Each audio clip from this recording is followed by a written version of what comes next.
인간인 우리가 결정을 내리는데 가장 큰 장애물은 정보의 부족이 아니라 가지고 있는 정보를 처리할 수 있는 능력의 한계다. 라는 말이 있더라고. 맞는 말이잖아.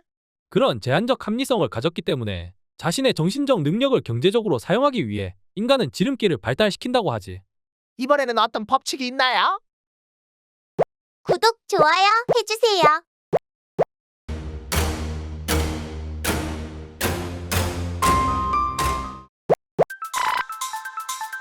상황 A. 콘서트의 티켓을 1만 원에 구입했다. 그런데 콘서트 당일 공연장 근처의 지하철역에 도착했을 때 티켓을 분실했다는 것을 알았다. 다행히 표는 아직 매진되지 않아서 티켓과 같은 값인 1만 원에 구입이 가능하다. 그런데 왠지 망설여진다. 상황 B. 예매권을 구매하려다 실패한 콘서트 현장에서 당일 티켓을 판매한다고 해서 갔는데 공연장 근처의 지하철역에서 티켓을 사기 위해 따로 두었던 1만 원짜리 지폐를 분실했다는 것을 알았다.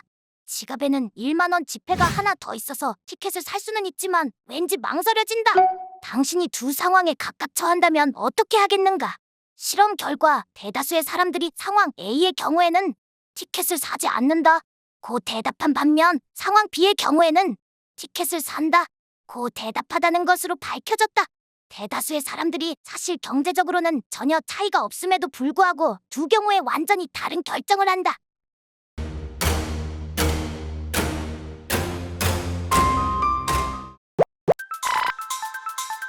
두 경우 모두 2만 원을 들여 콘서트를 볼 것인지 그렇지 않으면 1만 원의 손실을 감수하고 콘서트 관람을 포기할 것인지 라는 계산상으로 완전히 같은 선택 상황이다.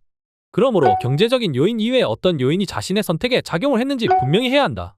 만약 경제적인 요인만이 선택에 작용했다면 선택에 영향을 줄 수 있는 다른 요인은 없었음을 밝혀야 한다. 상황 A의 경우 잃어버린 1만 원짜리 티켓은 콘서트 감상과 밀접하게 연관된 의미를 가지고 있다. 그러므로 다시 1만 원을 들여 티켓을 구입하면 합계 2만 원으로 티켓을 산 셈이 된다. 즉 정상적인 경우보다 1만 원을 불필요하게 더 지불했다는 생각이 들어 티켓 구입을 꺼리게 되는 것이다.